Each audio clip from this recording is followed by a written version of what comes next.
Hello everyone. बेटा आज हम स्टार्ट करेंगे class 12 chapter first electric charges and fields. इसके जितने भी प्रीवियस ईयर क्वेश्चंस हैं जो हमारे सीबीएसई में पूछे गए हैं लास्ट 10 इयर्स में, उन क्वेश्चंस को हम स्टडी करते हैं। ठीक है, हम डिस्कस करना स्टार्ट करते हैं। बेटा देखिए पहला क्वेश्चन है हमारा, कंसिडर करते हैं। देखिएगा, इसने बोला negatively charged object X is repelled by another charged object Y. Let us say this be the X and this be the Y. बेटा x भी आपका चार्ज है और y भी आपका चार्ज है, लेकिन हमें नहीं पता किस नेचर का चार्ज है क्योंकि नेचर उसने नहीं डिफाइन की है। नेक्स्ट उसने बोला however an object z is attracted to the object y। एक ऑब्जेक्ट है बेटा z। अब z हमें नहीं पता कि चार्ज है अनचार्ज है, कुछ भी कंडीशंस उसने हमको नहीं दी है, लेकिन उसने ये बोला है कि z अट्रैक्टेड हुआ है टुवर्ड्स द y, यानी कि z के ऊपर एक फोर्स लगा है टुवर्ड्स द y, z को y ने अट्रैक्ट किया है अपनी तरफ। तो जब z को अट्रैक्ट किया है तो उसने स्टेटमेंट पूछे which of the following is the most possibility for the object z, यानी कि z के लिए क्या पॉसिबिलिटी है, क्या हो सकते हैं। अब देखिएगा, सबसे पहली चीज यहाँ पे इसने बोला बेटा कि negatively charged object x is repelled by another object y। It means x अगर आपका नेगेटिव है और y को रिपेल कर रहा है, तो y को रिपेल कब करेगा बेटा, इसका मतलब y भी क्या होगा, आपका नेगेटिव होगा, यानी कि both are negative in nature, यानी कि x भी आपका नेगेटिव है, y भी नेगेटिव है। लेकिन z अगर अट्रैक्ट हुआ है तो z की दो पॉसिबिलिटीज हो सकती हैं। पहली पॉसिबिलिटी क्या है बेटा, सबसे मैक्सिमम पॉसिबिलिटी है कि वो पॉजिटिव हो। बाय चांस अगर वो पॉजिटिव नहीं है तो इन केस अगर वो न्यूट्रल है तो उस केस में भी क्या हो सकता है, अट्रैक्ट हो सकता है। क्योंकि हमने एक केस पढ़ा था charging by induction. In case of charging by induction, इसका जो नेगेटिव चार्ज है इसके चार्जेस को रीडिस्ट्रीब्यूट कराएगा, and after redistribution positive comes at one phase while the negative goes eight second phase. तो इस टाइप से ये आपका एक फेज पे और दूसरे फेज पे। अब यहाँ पे आप एक बात देखिएगा, नेगेटिव पॉजिटिव के बीच की सेपरेशन कम है as comparable to the negative negative separation. तो इसका मतलब है बेटा रिपल्शन से ज्यादा क्या होगा, अट्रैक्शन होगा, यानी कि attraction is more as compared to repulsion. तो उस केस में यहाँ पे हमारे पास दो पॉसिबिलिटीज बनती हैं। पहली पॉसिबिलिटी हमारे पास बनी कि ऑब्जेक्ट कैसा होगा, z हमारा पॉजिटिव चार्ज, या फिर बेटा सेकंड पॉसिबिलिटी क्या है कि z क्या होगा, न्यूट्रल। तो उस केस में हम बात करते हैं option C is the right answer, यानी कि आइदर न्यूट्रल और द पॉजिटिवली चार्ज। तो मोस्ट पॉसिबिलिटी पूछी थी बेटा इसने, मोस्ट पॉसिबिलिटी हमारी क्या आ गई है, option C. So option C is the right answer. Next करते हैं बेटा, देखिएगा in an experiment 3 microscopic latex spheres, कि किसी एक्सपेरिमेंट में 3 स्फीयर्स हैं spread into a chamber and became charged. Let us say these are the 3 spheres, the sphere A, sphere B and the sphere C, charged with the charges plus 3e plus 5e and minus 3e। बेटा ये इन तीनों के ऊपर charges हैं। E represent कर रहा है electrons को, इलेक्ट्रॉनिक चार्ज, यानी कि पहले वाले के ऊपर कितने चार्ज है बेटा, 3 इलेक्ट्रॉन्स, प्लस दूसरे पे कितना है 5 प्लस इलेक्ट्रॉन्स, और तीसरे पे -3 इलेक्ट्रॉन्स। इसका मतलब क्या है, यहाँ पे आपके 3 इलेक्ट्रॉन्स डेफिशिएंट हैं, यहाँ पे आपके 5 इलेक्ट्रॉन्स डेफिशिएंट हैं, और यहाँ पे आपके 3 इलेक्ट्रॉन्स एक्सेस हैं। एक्सेस है तो मतलब नेगेटिव चार्ज, आपका पॉजिटिव चार्ज है तो मतलब डेफिशिएंसी ऑफ इलेक्ट्रॉन्स। हम लोगों ने पढ़ा हुआ है पहले भी। देखिएगा अगर हम पॉजिटिव चार्ज को डिफाइन करते हैं, पॉजिटिव चार्ज का मीनिंग क्या होता है, positive charge means the deficiency of electrons, यानी कि जहां पे इलेक्ट्रॉन्स आपके क्या होंगे बेटा, डेफिशिएंट होंगे। और नेगेटिव चार्ज का मतलब क्या होता है बेटा, नेगेटिव चार्ज मीनिंग के एक्सेस ऑफ इलेक्ट्रॉन्स, के जहां पे आपके एक्सेस में होंगे इलेक्ट्रॉन्स, तो उनको हमने डिफाइन किया है। तो इस टाइप से हमारे पास केसेस हैं। अब इसने बोला all the 3 spheres came in contact simultaneously for a moment and got separated, कि तीनों को ये कांटेक्ट में लेके आया और उसके बाद इनको सेपरेट कर दिया। तो मान लीजिए ये इनका कांटेक्ट डेवलप हो गया है इस टाइप से, ठीक है, और अब इनको क्या कर दिया, दोबारा से सेपरेट कर दिया। अगर बेटा इनको दोबारा से सेपरेट करता है तो क्या कंडीशन आ गई, देखिएगा मान लीजिए ये हो गया हमारा स्फीयर A, ये हो गया हमारा स्फीयर B और ये हो गया हमारा स्फीयर C। अब तीनों के केस में मान लीजिए इसके ऊपर चार्ज आ गया बेटा QA, इसके ऊपर चार्ज आ गया आपका QB और इसके ऊपर चार्ज आ गया आपका QC। तो तो इसने कंडीशन क्या दी है, तीनों को सेपरेट कर दिया गया। Which one of the following are the possible values for the final charges of the spheres, के फाइनल चार्जेस के लिए क्या कंडीशन है। फाइनल चार्जेस की हम बात करेंगे।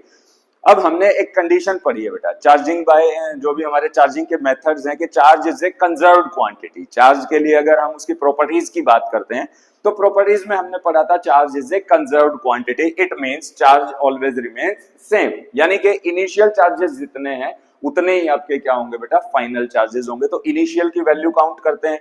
इनिशियली हमारे पास कितने चार्ज थे, +3e, +5e एंड -3e। तो इनकी वैल्यूज आई बेटा, 3 से 3 कैंसिल हो गया, आपका 5e, यानी कि जो नेट चार्ज है इन तीन के ऊपर मिला करके वो कितना बचेगा आपके पास, +5e। तो यानी कि जो आपका आंसर होगा, जो भी आपके टोटल चार्जेस होंगे किसी भी स्फीयर्स पे, उनका सम भी क्या आएगा बेटा, 5e ही आएगा। उससे ज्यादा तो आ नहीं सकता, ना ही उससे कम आ सकता है, क्योंकि नेट चार्जेस क्या रहेंगे आपके, सेम रहेंगे। तो देखते हैं किस किस ऑप्शन में आपके 5e के आंसर्स बन रहे हैं। पहले में देखते हैं 5e + 5e यानी कि 10e, और 10e - 4e मींस 6e। तो यानी कि ये वाला ऑप्शन तो क्या होगा बेटा, आपका गलत हो गया है। दूसरे में देखिएगा 6e + 6e, 6 और 6 बेटा 12, 12 - 7 5। तो यानी कि यहाँ पे पॉसिबिलिटीज हैं कि ये वाला आपका 5e पॉसिबल है। दूसरा देखते हैं 5.5 + 3.5 मींस 9e और माइनस में 4e, यहाँ पे भी 5e पॉसिबल है बेटा। तो यानी कि ऑप्शन बी में भी पॉसिबल है, सी में भी पॉसिबल है। एंड 7 एंड 5 12, 12 - 8 +4e, तो वहां पे नहीं है, यानी कि ऑप्शन ए एंड डी तो आपके यहीं से कैंसिल हो गए हैं। But option B and C are there, कि ऑप्शन बी में भी आपका हो सकता है, ऑप्शन सी भी आपका हो सकता है। बट यहाँ पे आप लोगों ने एक कंडीशन पढ़ी है, और वो कंडीशन क्या है बेटा, उस कंडीशन में आपने पढ़ा था कि charge is a quantized quantity, कि Q किसके इक्वल होगा, Ne, किसके इक्वल होगा, Ne, where N is an integer, यानी कि जो N की वैल्यू होगी वो क्या होगी, एक इंटीजर होगी, आइदर 1 2 3 एंड सो ऑन, या -1 -2 -3 एंड सो ऑन। तो इस टाइप से आपकी वैल्यूज होंगी, आइदर पॉजिटिव वैल्यूज और नेगेटिव वैल्यूज, लेकिन कभी भी फ्रैक्शन में नहीं होगा, यानी कि ये जो नंबर्स होंगे ये आपके इंटीजर्स में होंगे। तो अगर मान लीजिए मैं ऑप्शंस देखता हूं तो ऑप्शन बी में ही आपके इंटीजर है, यहाँ पे फ्रैक्शंस में है, तो option B is the right answer, यानी कि जो आपका क्वेश्चन नंबर 2 है उसका ऑप्शन बी जो होगा वो आपका सही होगा। ठीक है, नेक्स्ट करते हैं बेटा, देखिएगा क्वेश्चन नंबर 3 की बात करते हैं। 3 में क्या कह रहा है, an object has a charge of 1 coulomb and gains 5 × 10⁻⁻18 electrons. तो देखिएगा इसका जो चार्ज है बेटा, चार्ज कितना दे रखा है, 1 coulomb, and number of electrons जो ये गेन करता है वो कितना करता है, 5 × 10⁻18। The net charge on the object becomes. अब मेरे को एक बात बताइए, अभी अभी हमने पढ़ा था कि चार्ज अगर वो गेन करता है मींस एक्सेस ऑफ इलेक्ट्रॉन्स हैं, इलेक्ट्रॉन्स को उसने गेन किया है, इलेक्ट्रॉन्स गेन किया तो मींस एक्सेस है, एक्सेस मींस नेगेटिव चार्ज, यानी कि अभी चार्ज कौन सा था, पॉजिटिव, और कुछ नेगेटिव आ गया तो पॉजिटिव क्या करेगा, कुछ कम हो जाएगा। तो यानी कि ऑप्शंस होंगे वो 1 से नीचे ही आएंगे, और 1 से नीचे ये 3 ऑप्शंस हैं, 1 2 और 3, यानी कि ये वाला तो आपका वैसे ही कैंसिल हो जाता है। इनके अकॉर्डिंगली अगर मैं बात करता हूं तो चार्ज आया कितना है, देखिएगा लेट अस से कि Q चार्ज इस पे आया है, तो Q चार्ज किसके इक्वल होगा, Q is equals to N × E, where N is equals to N किसके इक्वल है बेटा, आपका 5 × 10⁻18, and as we know the electronic charge is equals to 1.6 × 10⁻⁻19। तो 1.6 × 5 दैट इज 8 × 10⁻⁻1, यानी कि 0.8। बेटा कितना हो गया, 0.8, यानी कि 0.8, और वो भी नेगेटिव साइन का। तो यानी कि इतना चार्ज इसने क्या कर लिया, गेन किया है।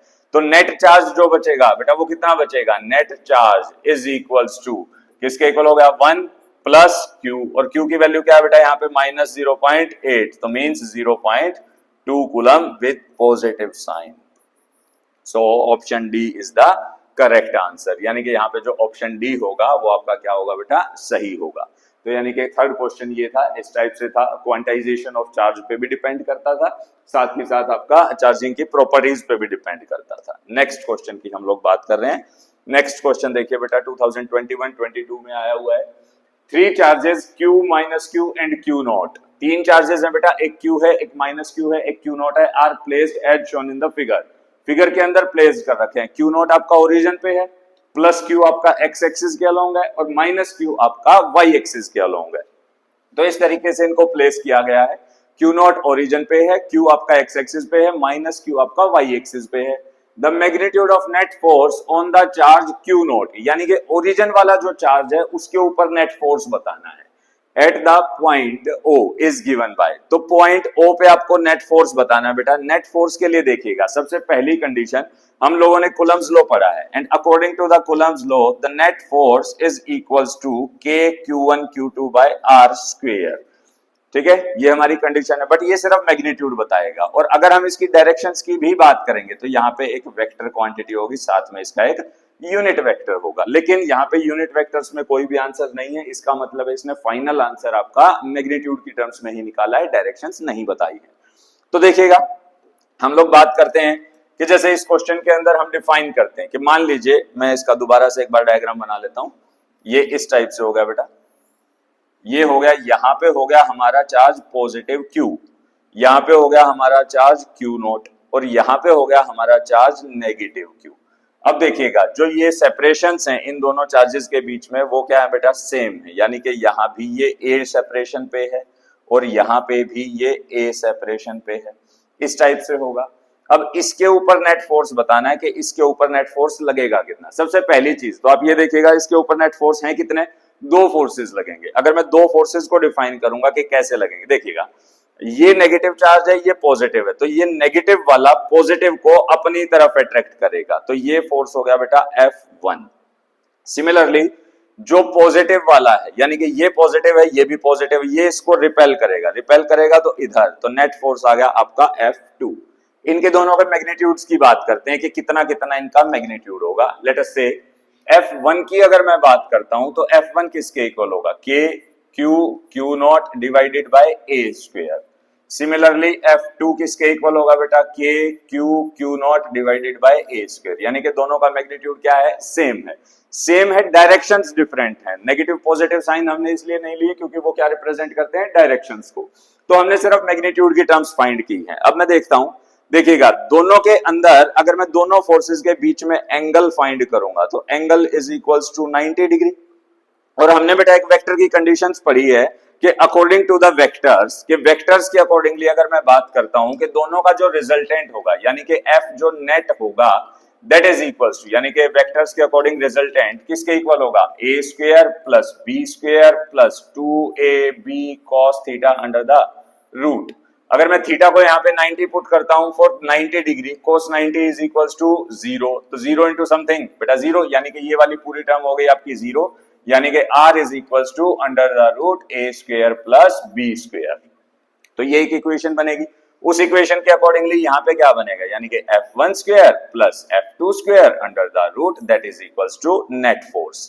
अगर मैं इस नेट फोर्स को डिफाइन करता हूं, means F net is equals to, as F1 and F2 are same, अगर दोनों के दोनों सेम वैल्यूज को रिप्रेजेंट करते हैं, it means it is equals to root 2 times of F1। यानी कि F1 को मैं बाहर निकाल लूंगा, ये 2F1 का स्क्वायर हो जाएगा, तो 2 से इसको अगर मैं सोल्व करता हूं, जैसे कि ये हो गया बेटा 2F1 स्क्वायर, क्योंकि F1 F2 क्या है आपके दोनों सेम है, तो ये इसके इक्वल आ गया, तो यहाँ पे ये वैल्यू आ गई।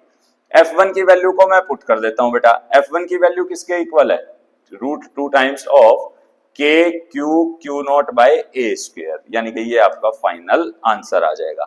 तो इस फाइनल आंसर के लिए देखते हैं कौन सा ऑप्शन आपका सही होगा। तो यहाँ पे आया आपका option number C, so option C is the correct answer. ये भी आपका 21-22 में क्वेश्चन आया था बेटा, तो 21-22 में बोर्ड्स में आपका ये क्वेश्चन पूछा गया था, MCQ क्वेश्चन था, इस टाइप से था। नेक्स्ट देखिएगा, 4 objects W X Y and Z, 4 objects हैं बेटा W X Y and Z, each with charge plus Q। ये 4 ऑब्जेक्ट्स हैं, देखिएगा, एक ऑब्जेक्ट ये हो गया W, एक ऑब्जेक्ट ये हो गया X, एक ऑब्जेक्ट हो गया Y और एक ऑब्जेक्ट हो गया बेटा Z। इस तरीके से 4 पॉइंट्स पे रखे गए हैं किसी भी स्क्वायर पे, और जिस स्क्वायर की साइड क्या है बेटा, D है, as shown in the figure। Object X and Z are on the midpoints of the sides, यानी कि ये जो पॉइंट्स हैं ये आपके मिड पॉइंट पे हैं, ठीक है, इस टाइप से रखे गए हैं। The electrostatic force exerted by the W on the object X is F, यानी कि electrostatic force exerted by object W, W ने X पे जो फोर्स लगाया है, मींस इसने इस पे जो फोर्स लगाया है बेटा वो किसके इक्वल है, F के इक्वल है। यानी कि नेट फोर्स, नेट नहीं कह सकते, सिर्फ W का बोल सकते हैं, क्योंकि नेट तो आपके Y और Z के भी होंगे, लेकिन उनकी बात नहीं की गई है, सिर्फ W की गई है। तो W ने जो फोर्स लगाया है वो है F के equal. Then the magnitude of the force exerted by the W on the Z is, आपको Z के ऊपर फोर्स बताना है, क्या होगा। तो देखिए एक्सप्लेनेशन, अच्छा क्वेश्चन है बेटा। देखिएगा यहां पे अगर मैं इसके डिस्टेंस की बात करता हूं, सेपरेशन की बात करता हूं, हम लोगों ने पढ़ा है ये पूरी सेपरेशन क्या बेटा D है, लेकिन इसकी हाफ सेपरेशन यानी कि मिड पॉइंट तक का जो डिस्टेंस होगा वो क्या हो गया, D/2। यानी कि W और X में जो गैप होगा बेटा वो कितना होगा, D/2 होगा। तो मैं यहां से अगर फोर्स को डिफाइन करता हूं कि लेट अस से 4 ऑब्जेक्ट्स पे each with charge plus Q, चारों पे प्लस Q का चार्ज है, तो यानी कि रिपल्सिव फोर्स होगा। तो सीधी सी बात है, W ने X के ऊपर फोर्स लगाया है तो इधर लगाया है, और वो फोर्स कितना है, F is equals to K Q1 Q2। Q1 Q2 क्या है बेटा, दोनों Q हैं तो इसीलिए सेम चार्जेस हैं, और डिवाइडेड बाय D/2 का होल स्क्वायर। तो मींस यहां से कंडीशन क्या आ जाएगी, KQ² डिवाइड बाय D², और ऊपर आ गया बेटा आपका 4। तो यानी कि इस वैल्यू को F रिप्रेजेंट किया गया है, क्योंकि देखिएगा यहां पे हमने पढ़ा है, इसने स्टेटमेंट में बोला है कि जो भी आपने फोर्स लगाया, the electrostatic force exerted by the object W, कि W ने जो फोर्स लगाया है ऑन X वो F है। तो X पे ऊपर फोर्स लगा कितना है, इतना। तो इसका मतलब है इसकी वैल्यू क्या है बेटा, आपको F दी गई है, यानी कि ये वैल्यू आपकी F को रिप्रेजेंट करती है। आगे इसने बोला आपको कि then the magnitude of the force exerted by the object W on Z is. तो ऑब्जेक्ट W ने Z पे कितना मैग्नीट्यूड लगाया है, कितना फोर्स लगाया है, उसकी हम लोग बात करें। देखिए दोबारा से एक बार डायग्राम बना लेते हैं, इस टाइप का केस हो जाएगा ये। यहां पे ये हो गया मिड पॉइंट X, ये हो गया बेटा आपका Z, Z का कोई रोल ही नहीं है हालांकि, सॉरी ये Y था, सॉरी, और यहां पे हो गया बेटा आपका Z। तो Z के ऊपर देखना, देखिएगा ये सेपरेशन कितनी बन गई बेटा आपकी D, ये सेपरेशन कितनी है आपकी D/2। तो ये एक तरीके से आपका हाइपोटेनियस ही बन गया, एक राइट एंगल ट्रायंगल बन गया। इस राइट एंगल ट्रायंगल में अगर आप डिस्टेंस निकालते हो यानी कि WZ की वैल्यू निकालते हो, ये वाली जो लाइन होगी किसके इक्वल होगी, perpendicular square plus base square under the root. तो यानी कि D² plus D²/4 under the root, which is equals to 5D²/4 under the root, और which is equals to under the root 5D/2। तो ये value हो गई बेटा आपकी डिस्टेंस की। तो अब नए फोर्स की बात कर रहा हूं मैं कि नया फोर्स क्या होगा, डिस्टेंस ही चाहिए था, बाकी चीजें तो गिवन थी। Let the new force be F dash, कि नया फोर्स जो है वो आपका F डैश हो गया। तो किसके इक्वल हो गया, K Q डिवाइडेड बाय किसके इक्वल है बेटा, अंडर द रूट 5D/2 का होल स्क्वायर। तो यहां पे आप एक वैल्यू देखिएगा, KQ² डिवाइड बाय 5D², क्योंकि रूट कैंसिल हो जाएगा स्क्वायर से, और डिवाइड बाय 4, तो 4 आ गया आपका ऊपर। अब आप एक चीज देखिएगा, लास्ट जो इक्वेशन उसने दी थी हमें X और W के बीच में, तो यहाँ पे ये वाली इक्वेशन बन रही थी 4KQ²/D², और इसको उसने नाम दिया था F। तो इसका मतलब हो गया कि F डैश की जो वैल्यू है बेटा वो किसके इक्वल है, F/5। अगर F डैश की वैल्यू F/5 है तो means we can say that option B is the correct answer, यानी कि then the magnitude of the force exerted by W on Z is, तो कितना होगा, F/5 होगा। यानी कि F की टर्म्स में अगर हम फाइंड करेंगे that should be 1/5 of the actual force between W and X। So this is the question number 5। Next पे आते हैं बेटा, क्वेश्चन नंबर 6 करते हैं। देखिएगा क्वेश्चन नंबर 6 के accordingly, two identical conducting balls A and B have charges -Q and +3Q respectively. They are brought in contact with each other and then separated by distance D. Coulomb force बताना है बेटा। अब आप एक बात देखिएगा, identical balls हैं, identical balls का मतलब क्या होगा, सेम बॉल्स हैं, सेम साइज की हैं, सेम मास की हैं, सेम नेचर की हैं, यानी कि हर एक चीज उनकी सेम है, लेकिन चार्जेस डिफरेंट है। तो Q1 पे जो चार्ज है बेटा वो कितना है, -Q, और Q2 पे जो चार्ज है वो कितना है, +3Q। हमने एक कंडीशन पढ़ी है, आइडेंटिकल्स के केस में जब चार्जेस को हम या दो ऑब्जेक्ट्स को हम एक दूसरे से कंडक्ट कराएंगे, कॉन्टेक्ट में लाएंगे, तो वहां पे कंडक्शन होगी, और कंडक्शन अगर आपकी शो हो रही है तो बेटा इसका मतलब क्या होगा, वहां पे चार्जेस आपके रीडिस्ट्रीब्यूट होंगे। तो कैसे रीडिस्ट्रीब्यूट होंगे, तो नेट चार्ज किसके इक्वल हो जाएगा बेटा, equals to the average charge. किसके इक्वल हो जाएगा, एवरेज चार्ज यानी कि क्यू एवरेज, और क्यू एवरेज किसके इक्वल होगा, number of terms divided by में टोटल नंबर ऑफ टर्म्स, यानी कि सभी टर्म्स का सम डिवाइड बाय में नंबर ऑफ टर्म्स। तो Q1 plus Q2 bye 2, Q1 कितना है बेटा माइनस Q, Q2 कितना है प्लस 3Q डिवाइड बाय में 2, तो किसके इक्वल आ गया 2Q बाय में 2, 2 से 2 कैंसिल, तो यानी कि Q, तो ये कंडीशन आ गई। यानी कि अब जो नए चार्जेस होंगे वो Q1 पे भी Q हो गया और बेटा Q2 पे भी आपका Q हो गया। और अगर आपको देखो यहां से एक चीज और वेरीफाई करा देता हूं, आप लोगों ने अभी अभी एक क्वेश्चन किया था जिस क्वेश्चन के अंदर ये पढ़ा था कि इनिशियल चार्ज फाइनल चार्ज के इक्वल होगा, तो देखो यहाँ पे भी क्या है प्लस 3Q माइनस Q, तो बेटा कितना हो गया आपका 2Q हो गया, है ना। और यहाँ पे भी देखो प्लस Q, तो टोटल कितना आ गया आपका 2Q आ गया। तो वही केस यहाँ पे था, वही केस जो आपने क्वेश्चन नंबर फर्स्ट या सेकंड आई थिंक जो भी था उस क्वेश्चन में भी ऐसी इक्वेशन थी क्वांटाइजेशन ऑफ चार्ज की। तो उस टाइप से अब हमें यहाँ पे फोर्स को डिफाइन करना है बेटा। तो फोर्स किसके इक्वल होगा, देखिएगा सेम डिस्टेंस पे सेपरेट आउट है, तो F is equals to K Q square bye A square, तो ये उनके बीच का फोर्स हो जाएगा। क्योंकि देखो यहाँ पे दोनों चार्जेस आपके सेम है। Find the nature of coulomb force पूछा है अब इसने पूछा बेटा nature of coulomb force. Nature का मतलब अब दोनों चार्जेस का मैग्नीट्यूड देखो, ये भी पॉजिटिव नेचर का है, ये भी पॉजिटिव नेचर का, मतलब both are of same nature. अगर दोनों आपके सेम नेचर हैं तो पॉजिटिव चार्ज को क्या करेगा, रिपेल करेगा, है ना। हम लोगों ने एक कंडीशन पढ़ी थी कि अगर F आपका नेट F यानी कि जो फोर्स है वो नेट लेस देन 0 है, इसका मतलब है कंडीशन क्या शो करेगा बेटा, अट्रैक्टिव फोर्स। किसको बताएगा, अट्रैक्शन को शो करेगा। And if F is greater than 0 then it shows the repulsion, और यहाँ पे केस कौन सा है, F ग्रेटर देन 0। देखिएगा ये केसेस भी मैंने आपको बताया था कैसे होंगे, दोबारा बता देता हूं। कंडीशन देखिएगा, आप लोगों ने फोर्स को डिफाइन किया, फोर्स को अगर आप डिफाइन करेंगे तो कैसे डिफाइन करेंगे, F is equals to K Q1 Q2 by R square. मान लीजिए दोनों फोर्सेस ऑपोजिट नेचर के हैं, ऑपोजिट इन द सेंस एक पॉजिटिव है एक नेगेटिव है। अगर दोनों ऑपोजिट नेचर के हैं बेटा, पॉजिटिव इंटू नेगेटिव, आंसर क्या आएगा नेगेटिव। इसका मतलब विच इज लेस देन 0, तो दोनों अपोजिट नेचर के हैं तो क्या करेंगे, अट्रैक्ट करेंगे। तो मतलब लेस देन 0 है तो क्या करेंगे, अट्रैक्ट करेंगे। अगर दोनों आपके सेम नेचर हैं, चाहे वो पॉजिटिव हैं चाहे वो नेगेटिव हैं, पॉजिटिव की मल्टीप्लीकेशन क्या आएगी बेटा, पॉजिटिव, नेगेटिव की मल्टीप्लीकेशन भी क्या आएगी, पॉजिटिव। तो मतलब बोथ आर पॉजिटिव, यानी कि F is greater than 0 which means के फोर्स इज रिपल्सिव, यानी कि यहाँ पे फोर्स कैसा आ गया, रिपल्सिव आ गया। तो बेटा इसका जो आंसर होगा, sorry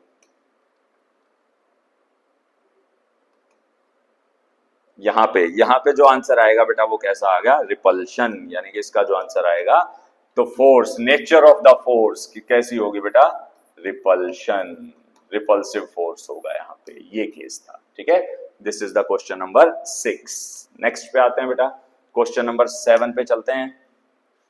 to equal balls having equal positive charges, identical आएगा यहाँ पे, इक्वल नहीं आएगा, इक्वल वैसे ही बता दिया लेकिन आइडेंटिकल आएगा। Two identical balls having equal positive charge q coulombs are suspended by the two insulating strings of equal length, दोनों की लेंथ इक्वल है। व्हाट इज द फोर्स या what would be the effect on the force when a plastic sheet is inserted between the two. अगर बेटा दोनों के बीच में एक इंसर्ट कर दिया गया एक प्लास्टिक शीट को, जैसे कि मान लीजिए ये केस है, ठीक है, दो आइडेंटिकल बॉल्स हैं, पॉजिटिव चार्ज है Q, इस तरीके से सस्पेंड कर दिया दो इंसुलेटिंग थ्रेड्स के साथ। एक इंसुलेटिंग थ्रेड ये है, एक इंसुलेटिंग थ्रेड ये थी, एक बॉल ये हो गई, एक बॉल ये हो गई। पहले वाली पे चार्ज मान लीजिए बेटा कितना है आपका Q1, या इक्वल पॉजिटिव चार्ज है, दोनों पे Q है तो दोनों पे चार्ज आ गया आपका Q। अब देखिएगा इनके बीच में बेटा फोर्स है, मान लीजिए ये सेपरेशन हम बोल देते हैं बेटा R है। अगर R सेपरेशन की हम बात करते हैं तो नेट फोर्स आपका किसके इक्वल आ गया, K Q square divided by में R स्क्वायर। ये एक इक्वेशन है, हम लोगों ने पढ़ी है according to the Coulomb's law. लेकिन अगर ये कह रहा है कि इसके बीच में एक प्लास्टिक शीट को इंट्रोड्यूस कर दिया गया इस टाइप से, इसका मतलब है क्या इंट्रोड्यूस कर दिया बेटा, एक डाइलेक्ट्रिक मीडियम इंट्रोड्यूस कर दिया।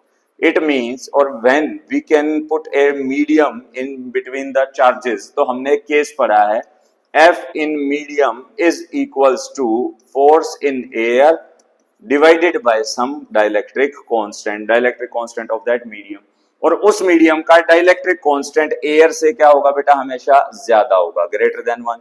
तो means as the K increases force in the medium will decrease, क्योंकि यहाँ पे वैल्यू किस में है, डिनोमिनेटर्स में।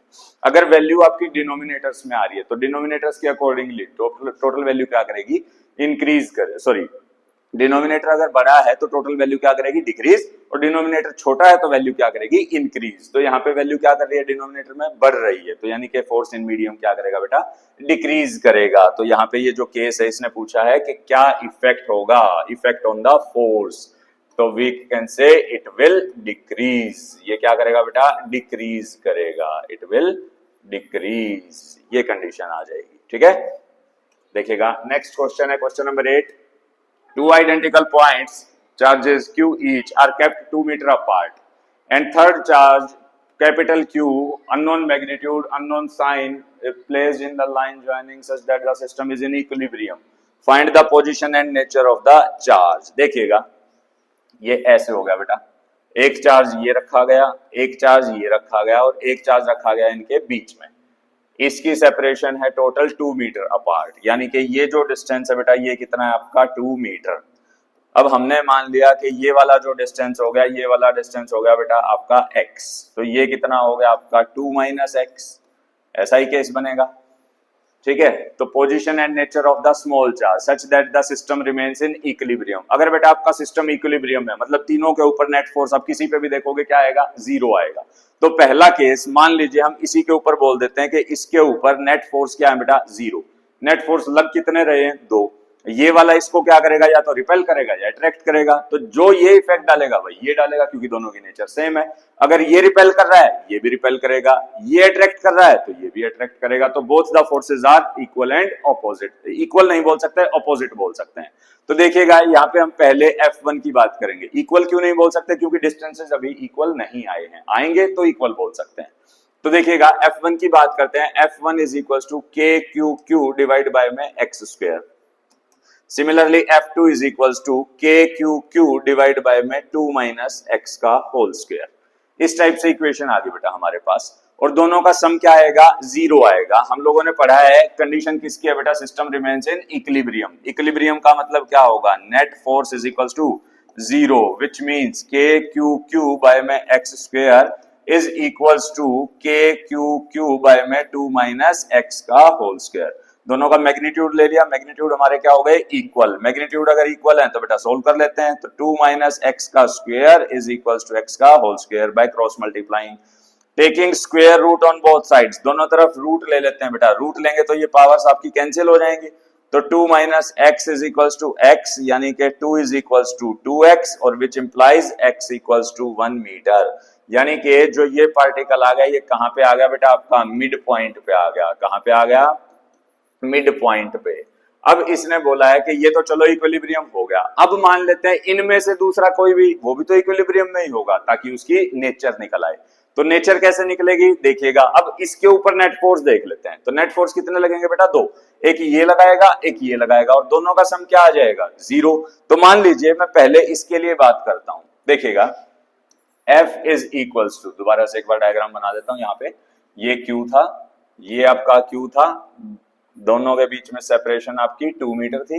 ये आपका कैपिटल Q था, यहाँ पे आपकी सेपरेशन 1 मीटर हो गई है।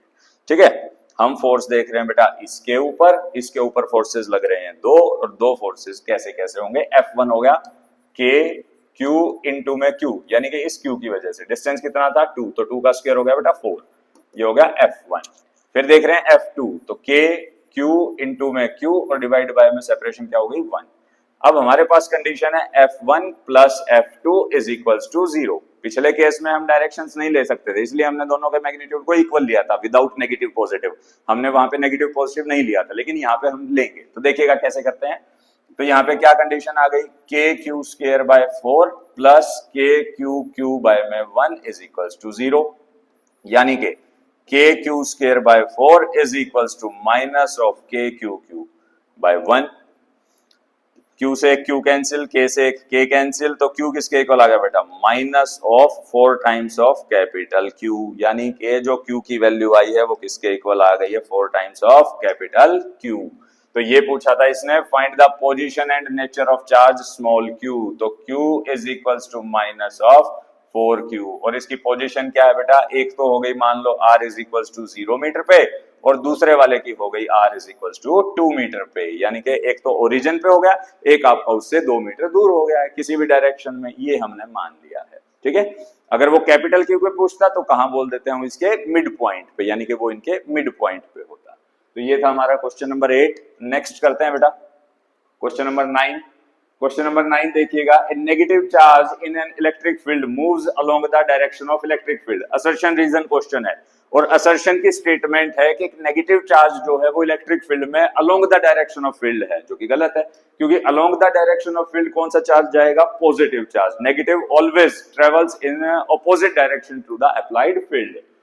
ठीक है, रीजन देखते हैं, on a negatively charge a force x in the direction of the field, ये भी फॉल्स है, तो मींस बोथ आर फॉल्स, यानी कि option D is the correct answer, यानी कि दोनों की दोनों आपकी स्टेटमेंट्स कैसी हैं बेटा, गलत हैं।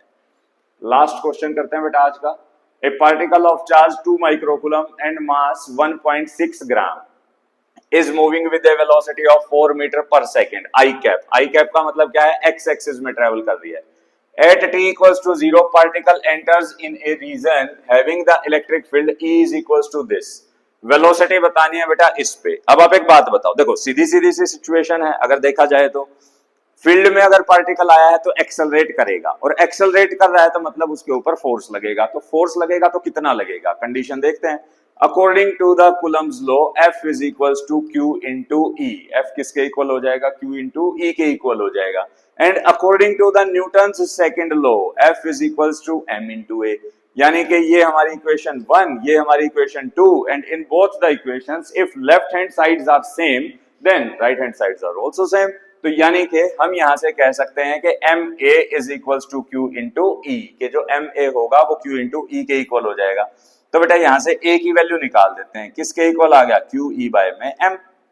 तो देखिएगा पुट करते हैं QE बाय M के अंदर पुट करते हैं वैल्यूज को। एक 2 माइक्रोकूलम चार्ज है तो 2 into 10 raise to power -6, E कितना है बेटा 80 I cap plus 60 J cap. चलो इसको वेक्टर्स में लिख लेते हैं, पहले एक्सेलरेशन वेक्टर्स में ही आ जाएगी, बाद में देखेंगे। 1.6 ग्राम मास है बेटा, 1.6 किलोग्राम में कन्वर्ट करेंगे तो इंटू में 10 रेज़ टू पावर -3, तो ये इसको हमने किलोग्राम में कन्वर्ट कर लिया, क्योंकि ग्राम था, ग्राम को किलोग्राम में कन्वर्ट करना जरूरी है। यहाँ पे देखिएगा इसको सोल्व करते हैं, तो 2 से इसको डिवाइड करूंगा तो बेटा 0.8, तो 10/8 कर देता हूं, चलो इसको, ठीक है। अंदर आ गया 80 I कैप, प्लस में आ गया आपका 60 J कैप, और यहाँ पे आ गया 10 रेज़ टू पावर -3, अगर ऊपर जाएगा तो बेटा क्या आ जाएगा 10 रेज़ टू पावर +3, और माइनस का 6 था तो क्या आ गया -3। तो ये आ गई आपकी एक्सेलरेशन के इतने मीटर पर सेकेंड स्क्वायर की एक एक्सेलरेशन को इसने प्रोड्यूस किया है, तो ये इसके अंदर एक एक्सेलरेशन आ गई। एक्सेलरेशन अब आपकी वेक्टर्स में है, तो अगर मैं एक्सेलरेशन का मैग्नीट्यूड निकाल देता हूं, ये लो मैं एक्सेलरेशन का मैग्नीट्यूड निकाल रहा हूं। मैग्नीट्यूड कैसे निकालोगे, देखो इसको अंदर ही मल्टीप्लाई कर लेता हूं, ठीक है। तो यहाँ पे क्या वैल्यू आ जाएगी, पहले तो एक्सेलरेशन वेक्टर्स को मैग्नीट्यूड की टर्म में लिखेंगे, तो देखिएगा अंदर आ गया, ये आ गया 800 डिवाइड बाय में 8 I कैप, और एक आ गया बेटा आपका 600 डिवाइड बाय में 8 J कैप, और इनटू में आ गया 10 रेज़ टू पावर -3, ठीक है। ये वाला केस लेकिन कौन सा है आपका, ये वाला केस है वेक्टर फॉर्म में। अभी हम किस में कर रहे हैं, वेक्टर फॉर्म से स्केलर फॉर्म में, यानी कि मैग्नीट्यूड निकालेंगे। तो मैग्नीट्यूड अगर निकालूंगा तो बेटा कैसे निकलेगा, तो देखिएगा पहले का स्क्वायर यानी कि 8 का स्क्वायर कितना हो गया, इसको डिवाइड ही कर देता हूं, ये बच गया आपका 100, तो 100 का स्क्वायर कितना हो गया आपका 10,000, 100 का स्क्वायर हो गया बेटा आपका 10,000, प्लस इसको अगर डिवाइड करता हूं तो कितना आ जाएगा, ये आ गया आपका 2 से करूंगा तो 300 डिवाइड बाय में 4, फिर 2 से करूंगा तो बेटा 150, और 2 से करूंगा तो ये आ गया आपका 75। 75 का स्क्वायर कितना हो गया, 75 इंटू में 75, 5 35,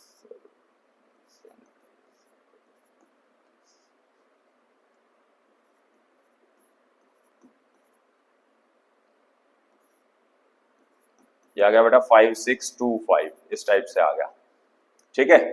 और साथ में आपका ये भी था दोनों के साथ मल्टीपल में, तो इसको भी मल्टीपल में लिख लेते हैं, और इसका भी स्क्वायर हो जाएगा तो 10 रेज़ टू पावर -6, और फिर पूरे का क्या आ जाएगा बेटा रूट।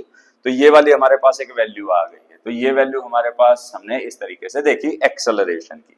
तो एक्सेलरेशन को सोल्व कर लेते हैं। तो देखिएगा एक्सेलरेशन की वैल्यू आ जाएगी आपके पास 15,625 इंटू 10⁻⁻⁶। तो -6 को रूट से बाहर निकाल दिया तो क्या लिख दिया मैंने -3। ये एक्सेलरेशन आ गई। अब हमें क्या निकालना है बेटा, वेलोसिटी। देखिए जब टाइम 0 था तो पार्टिकल की स्पीड भी क्या थी बेटा, 0 थी, सॉरी 4i कैप थी। तो इनिशियल वेलोसिटी हम ले लेते हैं इसकी, कि initial velocity u is equals to 4i cap metre पर second. We have to find v। अगर हमें v फाइंड करना है तो बेटा v किसके इक्वल होगा, u plus a into T. तो बेटा a को तो हम वेक्टर में भी रख सकते हैं, वैसे v को हम इसमें वेक्टर फॉर्म में भी लिख सकते हैं, क्योंकि यहाँ पे हमारा एमसीक्यू क्वेश्चन नहीं है। अगर मान लीजिए उसने आपको ऑप्शंस दिए होते तब हम उसको क्या कर सकते थे, स्केलर में ले सकते थे, लेकिन मैंने दोनों तरीके से आपको बता दिया है ताकि आप किसी भी फॉर्मेट में आप कर सकते हैं अगर पेपर में ये क्वेश्चन दोबारा आ जाता है तो देखिएगा यहाँ पे मैं आपको दोनों तरीके से शो करके दिखा दूंगा कि एक्सेलरेशन की जो वैल्यू है वो आपकी ये वाली है, ठीक है, 100i कैप प्लस में 75j कैप, ठीक है, 100i cap plus 75j cap. इसको पुट कर देते हैं बेटा वेक्टर फॉर्म में, ये इस टाइप से हो गया। तो v is equals to 4i cap plus 100i cap plus 75j cap into में 5 और इनटू में 10⁻⁻3। तो यहाँ पे आ गया वेक्टर फॉर्म में आंसर आ जाएगा बेटा v is equals to 4i cap 100 into 5 बेटा 500 और इंटू में 10⁻⁻3 करूंगा तो मतलब 0.5i कैप। यहाँ पे आ गया 75 इंटू 5 करूंगा तो बेटा यहाँ पे आ जाएगी वैल्यू 5 5 25 और 375, ठीक है। तो 375 इंटू 10⁻⁻5 करूंगा तो माइनस का सॉरी 0.375 j कैप। तो v बेसिकली आपका आ गया 4.5i cap plus 0.375 j cap, यानी कि ये आपका फाइनल आंसर हो गया in case of vector form कि अगर मैं वेक्टर्स की बात कर रहा हूं तो। और अगर आप स्केलर्स की बात कर रहे हैं, स्केलर्स के अकॉर्डिंगली इसका आंसर निकाल रहे हैं, तो स्केलर्स के अकॉर्डिंग आंसर क्या आ जाएगा बेटा, इसका रूट लेना पड़ेगा, वो आप एक बार देख लीजिएगा। तो जो भी कंडीशन है v is equals to u plus a t, तो यहाँ पे हम सब्स्टिट्यूट कर सकते हैं। तो यहाँ पे हमारी जो इक्वेशन बनेगी v magnitude is equals to 4 plus under the root 15,625 into 10⁻⁻3 और इंटू में 5। तो ये वाली जो वैल्यू आएगी बेटा वो हमारा आंसर आ जाएगा, ठीक है।